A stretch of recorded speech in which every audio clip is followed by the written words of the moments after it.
All right, welcome in everyone to the weekly read. This is going to be a little different this week because I'm going to mainly be focusing on the big astrological kind of event that is starting on May 4th. And even though this week starts, I usually say the week is Monday through Sunday, so that's the 5th of May. But I'm going to be focusing on Pluto starting to go retrograde on the 4th in Aquarius. So that's what this reading is going to focus on. I'm really going to focus on like how this is going to start shifting this week for us, the energies, and kind of really more focus in on that. We also have I guess that isn't until the 12th. So next week I'm going to do more of a reading on the full moon in Scorpio. But I think we'll tap on that a little bit in this reading since that is on the 12th, which is Monday.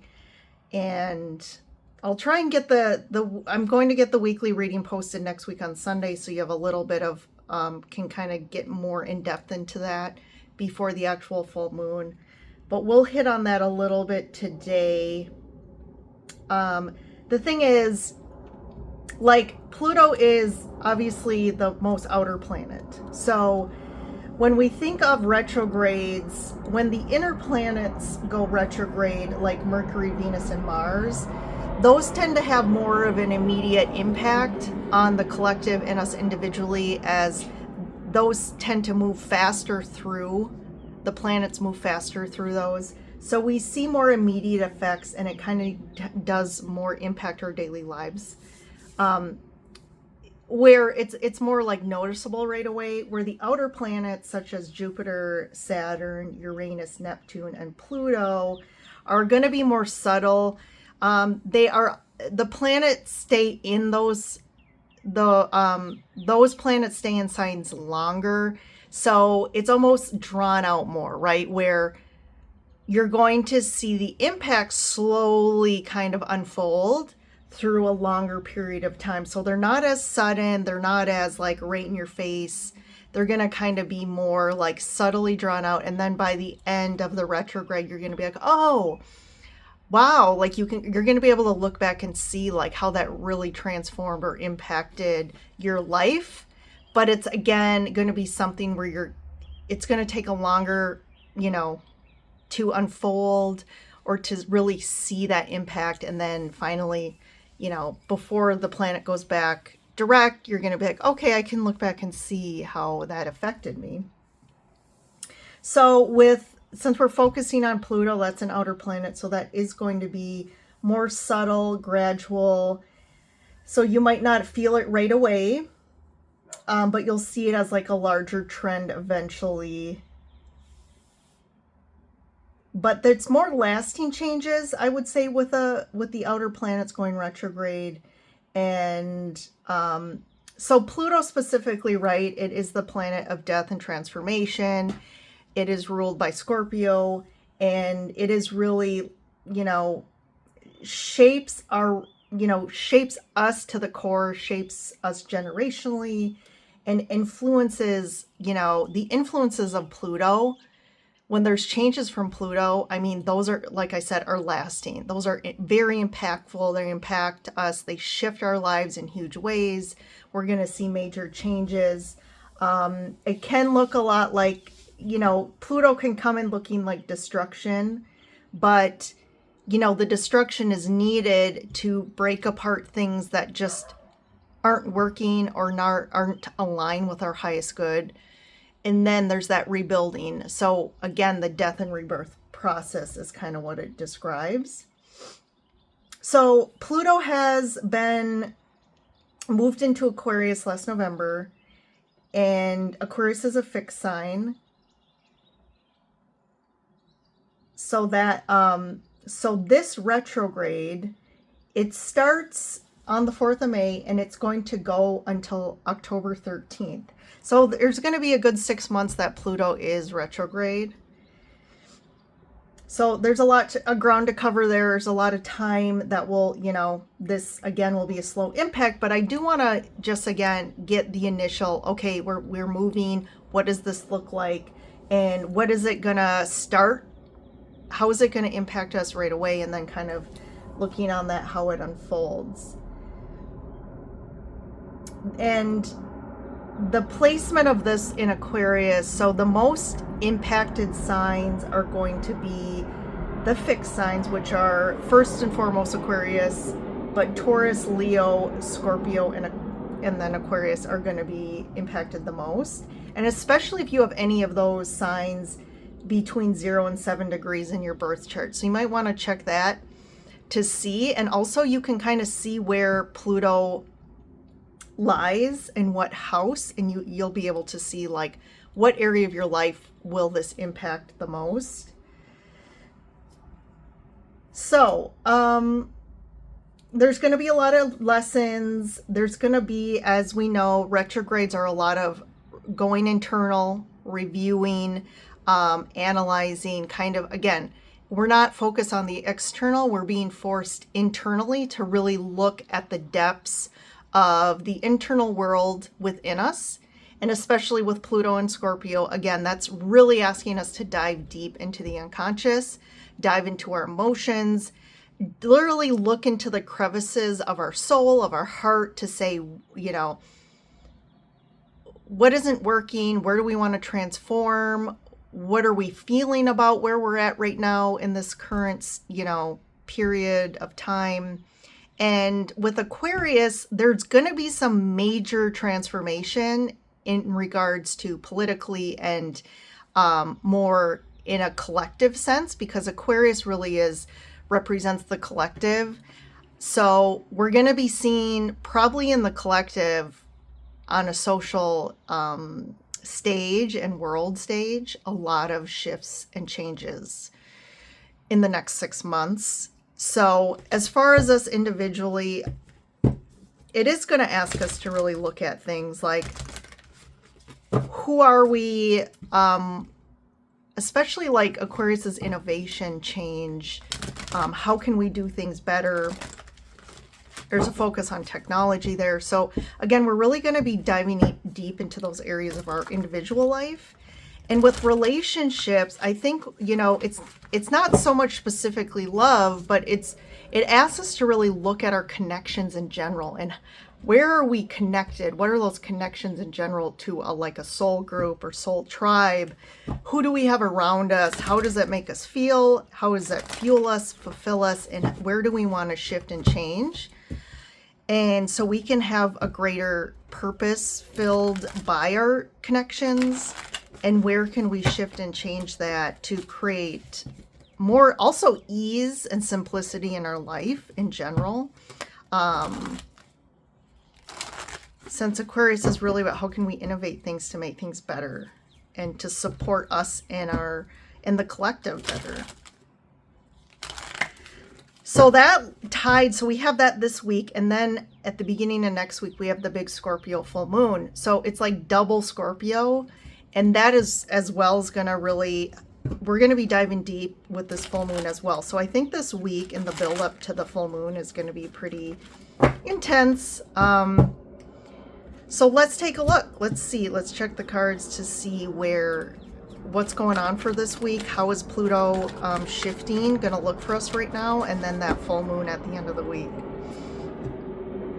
And don't mind, I have the window open because it's so beautiful here and I wanted some air. So there might be some background noise, but you know what? That just adds to the atmosphere, I feel. I'm always one who, you know, I always say, like, when you're doing creative endeavors, for example, like me doing these tarot videos, like, you got to do you and do what you like to do and what fills you up and how you want to express your creativity. So I'm always drawn to YouTube videos and creators who really are just authentic. And it's almost like, I don't like the ones that are so like perfectly, you know, perfectly done. The camera has to be perfect. The lighting and everything's really almost like set up like a stage. I almost like, I want to be in the moment with you, almost like I'm there with you, like a friend, and just seeing your day-to-day, seeing the normal noises in the background. I mean, obviously not like a, you know, like if there was a lawnmower in the room with you, but I don't want it to be so perfectly staged. So that's how I like to do my videos. So you can resonate with that or not, but for those of you that do, you can continue to tune in and enjoy my videos. All right, let's see here. This is again a collective reading, so we'll see. Sometimes what comes through is more reading what's going on with a more of a collective view, or you know, maybe it is more about an individual story for those that it resonates with. So we'll kind of see how that unfolds. So we have the Temple Path. That's been coming up a lot. Goddess of the Moon. We got that full moon coming up, so that kind of makes sense here. And then Door to Value. So we are in Taurus season as well. The sun is in Taurus through kind of the third week of May. And just to know, all the individual zodiac sign readings are now posted for May. So go take a look at that, because Taurus, really, one of the descriptors of Taurus, or, you know, factors of Taurus, is about money, and just like how we experience nice things, luxuries, and it has really shown up in the individual zodiac readings. There's been a theme this month about money in general, finances, kind of our relationship with money, what are our beliefs with money. And so it's not surprising that for this first full week of May, we have the Door to Value. And in this card, you see it's really money flying around from this open, as this door is opening up. So this is a signifier that we are creating a new kind of belief around what is value to us, how our relationship is with money, not holding so much value on necessarily like the number in our bank account, but realizing that, you know, the level of money that we are attracting is based on, again, what is our relationship with the money? Because it's all about abundance, is really how open are we to receive from an energetic standpoint, and to reach our highest potential, which there really is no highest potential from a universal, like, higher consciousness soul level. Like, really, your potential is infinite. And I think that's what this value is opening up that door to our infinite potential, which is then going to, you know, attract and magnetize in more abundance. And for a lot of people specifically, right, abundance is tied to money and our ability to acquire physical things, experiences as well.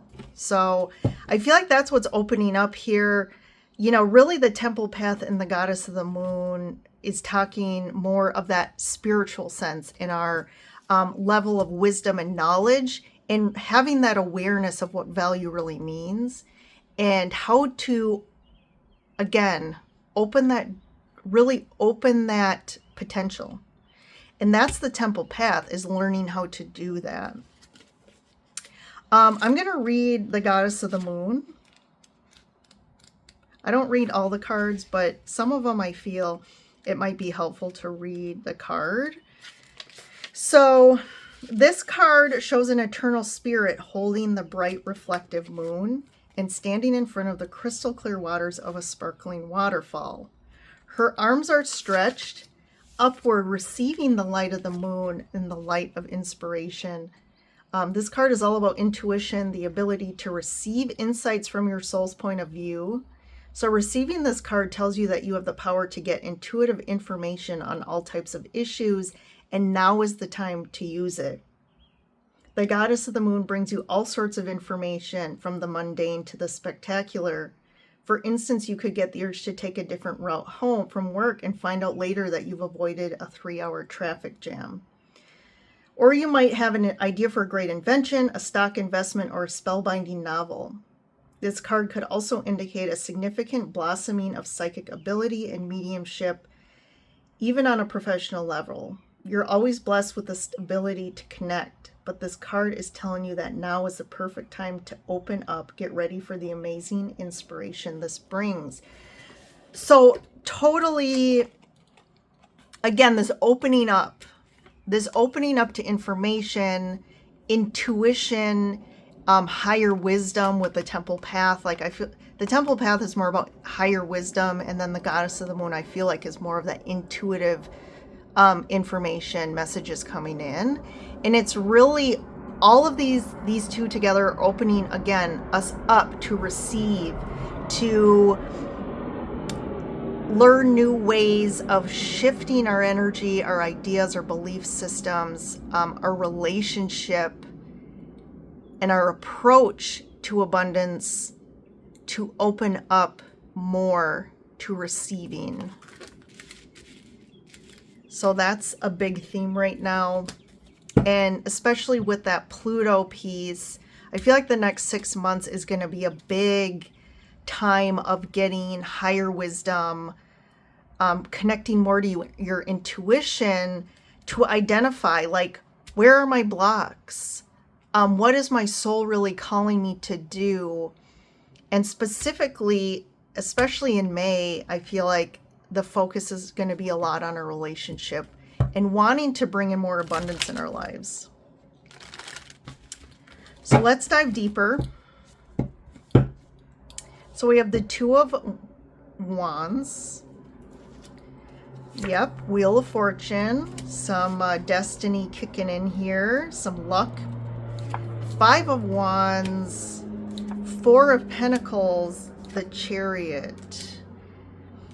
So to me, this is kind of unfolding and asking us to make some new decisions, to go in a new direction, shift our kind of, like the Two Wands to me, part of the Two Wands is this person here standing on like his castle, you know, top of his castle, let's say, and he's looking out into the landscape and seeing the vast opportunity. He's seen the potential of the vastness of what he could experience and have. And, you know, with these two cards, there is that sense of feeling stuck because of, this is my comfort zone. This is what I've always known. I haven't traveled, adventured out of this area of comfort and stability. And that could really also reflect back to just our internal world, our belief systems. Maybe I've never allowed myself to believe that I can, you know, triple my income, or I could believe that I could take a trip to another country, or that I could be open to even believing that I could make $1 million. But all of a sudden, this new vast potential opens up where we're starting to allow ourselves to actually believe and to tap into the feeling of, oh, what if I could really experience this or have this? And it's really, what it's doing is you're pinpointing the blocks. So the Four of Pentacles is really about that. You hold on to money, you hold on to things, you even hold on to like protection mechanisms because of you don't feel safe. You don't feel safe in whatever that thing is that you tend to have the most conflict with or resistance. So that could be money, it could be relationships, and it could be all of them. You know, maybe because of, and this sort of reactivity or coping mechanisms have been created because of past experiences that prove to you at certain pinpoints in your life, like that have traumatized you basically, in believing that you're not safe. That I have to hold on to money because it could be gone tomorrow. A lot of people, for example, who lived through the Great Depression, even after they got out of the Great Depression, a lot of those people still had this fear of like not having enough. So they hoarded things. They really held on to their money. They didn't spend a lot. Like that was traumatic for them, which then forever impacted their relationship with things and money. And that's what you are identifying here. And some of this could even be generational, like generational trauma that, again, people from the Great Depression, maybe you weren't even alive yet. But if that's something that's been passed in your family, you could still be having that energetic imprint in your nervous system, in your beliefs, in your energy field. But I like the Chariot here. So it's really this destiny shift of like any resistance or conflict to value, to abundance. We are identifying and shifting and moving forward and integrating this so that that is the key to us then moving forward in a positive direction fast, to opening this door to more, allowing more abundance specifically in our life, because that's what this reading seems to be focused on. All right, yep, 10 of Cups, of course. Yes, that's what we want. We want emotional fulfillment, and that's going to look differently for everybody. But when it comes to value, what is it that we personally value? Like, what are our values? And if you've never done that exercise, like really looking at what are your top 3 values in your life? And to me, when I actually heard this, if you haven't heard of her name's Teal Swan, but she's amazing spiritual speaker, so I highly recommend her. But she talks about, like, especially in relationships, like identifying what your top 3 values are, and then when you meet with someone, like, what are their top 3 values? And if it's not to say 100% it's not going to work, but usually if your values are completely different, that's usually a big indicator that, hey, we're not, more than likely it's not compatible. But I think that's what this is for everyone. Everyone's values are different. Just for example, one of my values is connection. And so again, sometimes you hear the word values and you could say, well, one of my values is, being moral or morally sound. But actually, when you're asked about values, it's more like, what are the top 3 priorities? I guess I could reword it like that. She refers to it as values, but like one of mine is connections. Like that is one of my top values. So that in my life is one of the most important things that I prioritize, that I want to create, that I want to nurture. That's really important to my soul, and that drives my soul and fulfillment. So if another person doesn't really care about connections, and they more, maybe their career is one of their top values. Again, so this is going to be different, but I feel like what this is helping us do is really hone in on those values. But what is aligned with our soul, not what's aligned with what we've been programmed to value. I think we're connecting back to our soul and our intuition and our higher consciousness for us to be authentically guided. And that could completely shift again the direction you're going. And again, the new vision you have for your life. So I think this is going to be really great and interesting to look at ourselves in October, November, to see where we're at. And that could be very different. So 6 of Wands.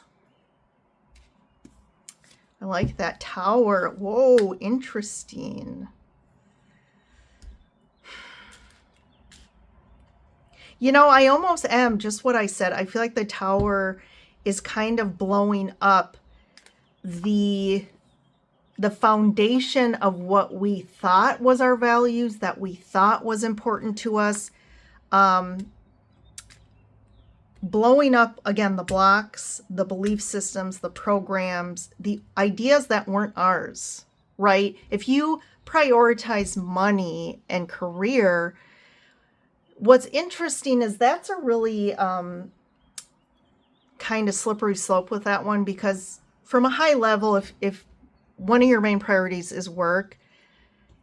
That could be ego-based, which the Six of Wands can kind of represent, is like having your ego's kind of running the show. And that could also be tied to the programs from childhood of what you were told to believe was of value, and that you only tie your value to what you produce.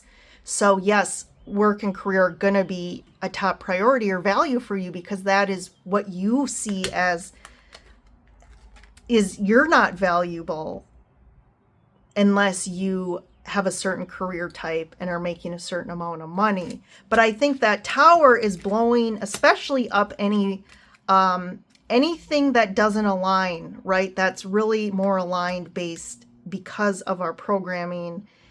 And that's what that Tower is. It's blowing up these ideas, beliefs, values that don't align with our deepest part of our soul. And I think it's going to really reprogram what we focus on and how we,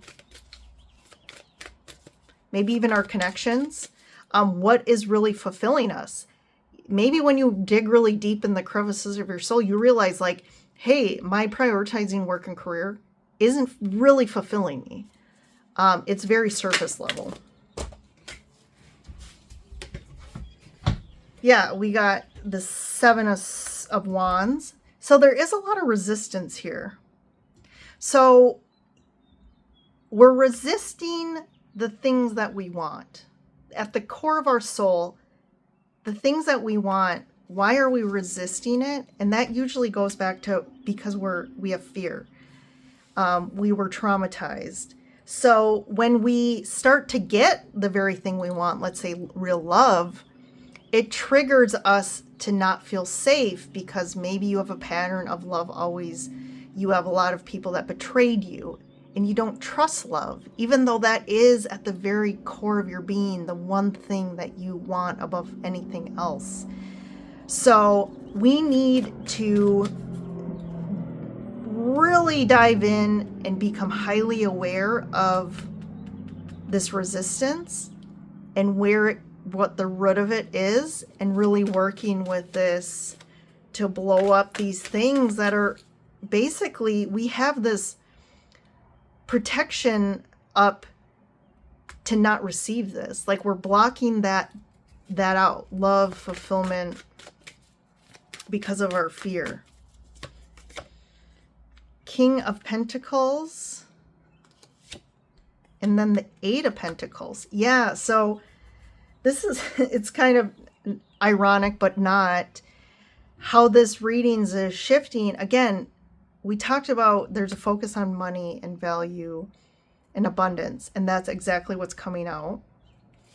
An overly prioritized focus on money and tying our value to how much money we have, or again, our worth is tied back to what we produce, how much we work, what our job title is.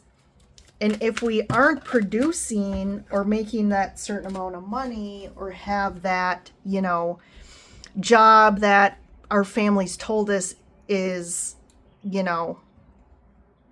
successful.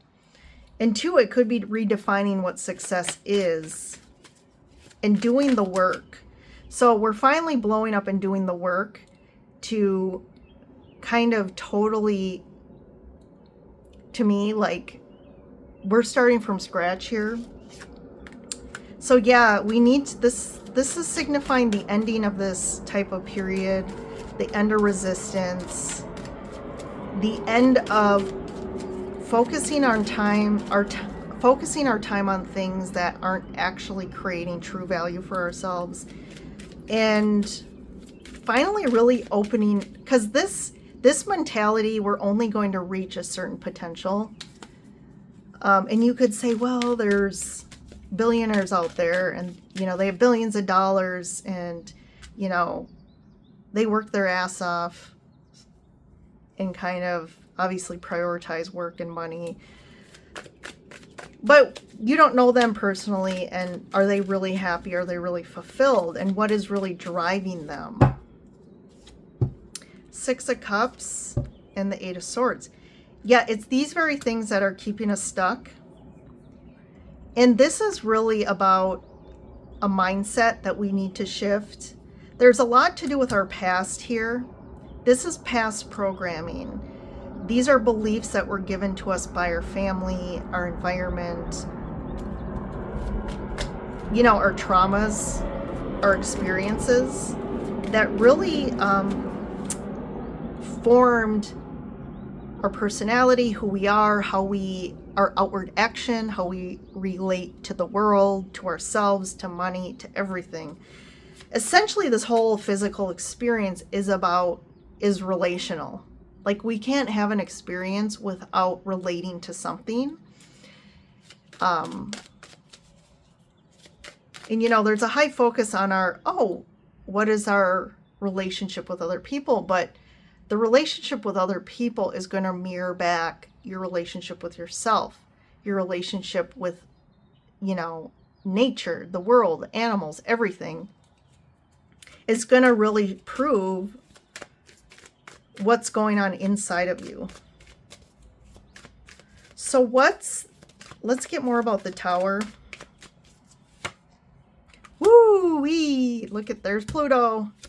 There is Pluto. Yeah, this is going to be a big one. Pluto is coming in. No bullshit. No nonsense. There's going to be no no talking, even though the Queen of Swords is kind of referencing communication. No, Pluto's coming in. They have their agenda. They don't care what you say about it. And they're just cutting through everything. They're cutting through the weeds. They're cutting through the BS in your life. Like, these three cards together, it's like you are not going to be the same after this. And you have nothing to say about it. Like, if your ego is trying to come in, or your fears or your trauma is trying to come in and stand up against the Tower and the Death card and the Queen of Swords, you have no chance. Really, you have no chance. You're not going to win this battle. You got to surrender and just, you know, take me Tower, take me Death card. Like, you know, these small cards like this, the Four of Pentacles, the Seven of Wands, the Six of Wands, like Eight of Swords, like, this is you really blocked and resisting and like, nope, I'm not going to allow you to transform me. I'm not going to change. I mean, there's some really hardcore parts of you that this is what's been running your life, is these parts that are stuck at a certain point in time in your life. They're stuck at a certain age, and that's been running your show. So it could be, you know, you could be a 35-year-old, but you have an 8-year-old who was traumatized at 8 years old, who is really running your life, who's really running your relationships and how you interact with the world. And yeah, you may have a 14-year-old who sees no value in themselves because they had a parent or teacher or someone at 14 years old tell them that, you know, they're worthless or they're a piece of shit. And that belief is still running in your unconscious, which is the reason that you maybe can't seem to find the growth you want in the career line you're in. So this is what's coming in. And you know what? I'm ready for it. I'm open to this. Like, this is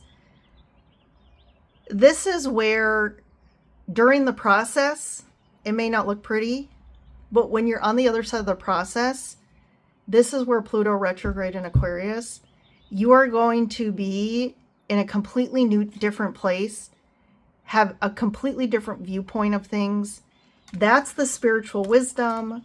That's the connection to our intuition, to our higher self. And now any blocks are gone. So we are completely open to anything and everything, to the universal potential which is infinite. So even though this is a huge life, like this is a complete death, ego death, death of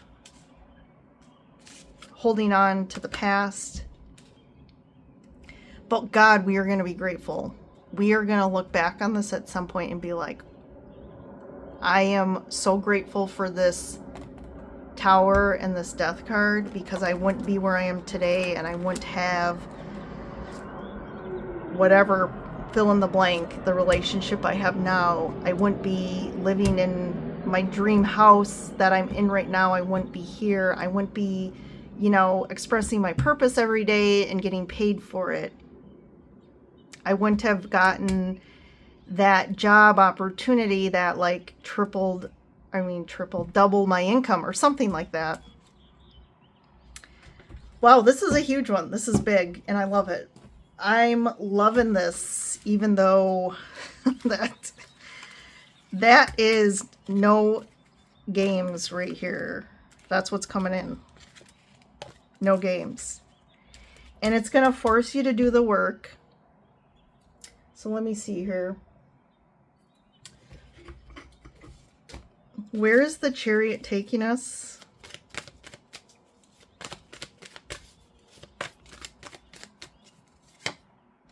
Page of Wands. Yeah. Yeah, there's going to be a whole new level of fulfillment in your life that I don't think you even were able to like envision or understand what that felt like.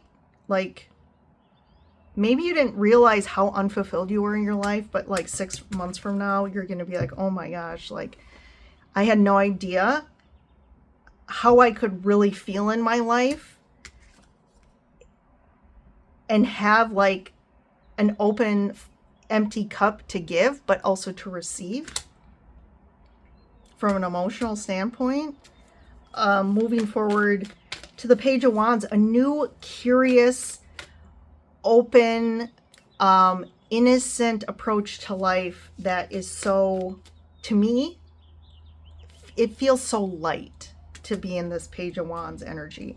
You are like so open to anything and everything, to infinite possibilities, approaching life with that youthfulness like you were when you were, 5 years old, 10 years old. Even like, that feeling of after you graduate high school and you're like, whoa, I have the whole life as my oyster.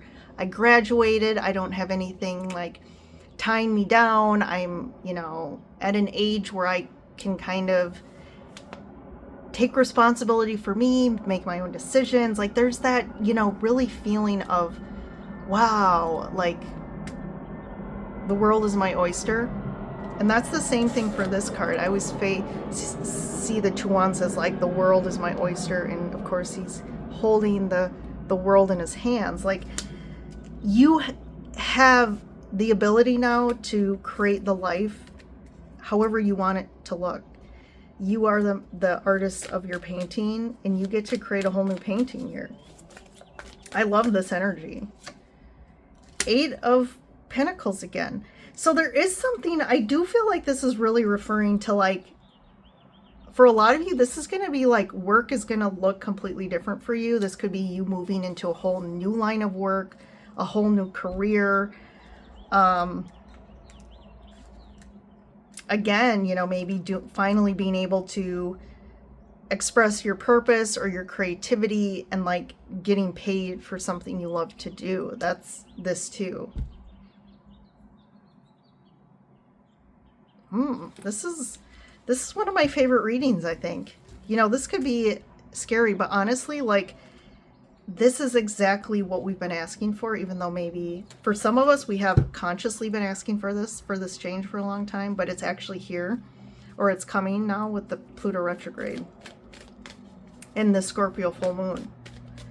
But I do feel like, again, it's going to be a subtle, like it's not just going to all happen overnight or in a week, but it's really going to start. And it's going to be this whole transformation. I feel by the end of the year, we are going to be in a lot of people are going to be in a completely different place. And this could also, we can apply this collectively. A lot is being blown up in the collective, you know, whether it's our social spaces, political, on a worldview, even in our own communities, we could be seeing this, and things are going to look a lot different. But what's happening is the destruction and the blowing up tower of the stuff that isn't working anymore. So even though we have a lot of people, especially on a political view or, you know, our country view, worldview, where we're resisting because we see everything getting blown up and it's scary, right? Like, this is scary. We're seeing potentially things from an external view that we feel are being blown up that shouldn't be, that are positives, that are helpful to humanity or the collective.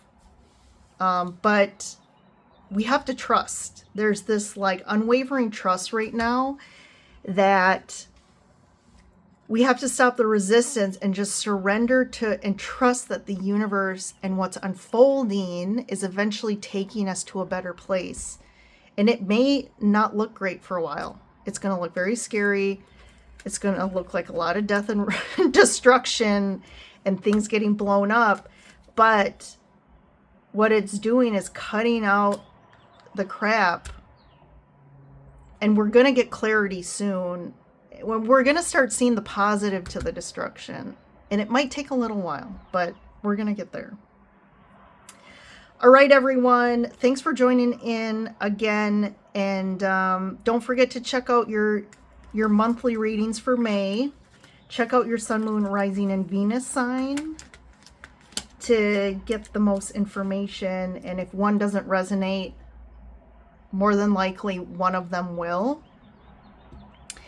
And yeah, we'll see how this month unfolds. We just started May, and I'll see you all in the next reading. Bye for now.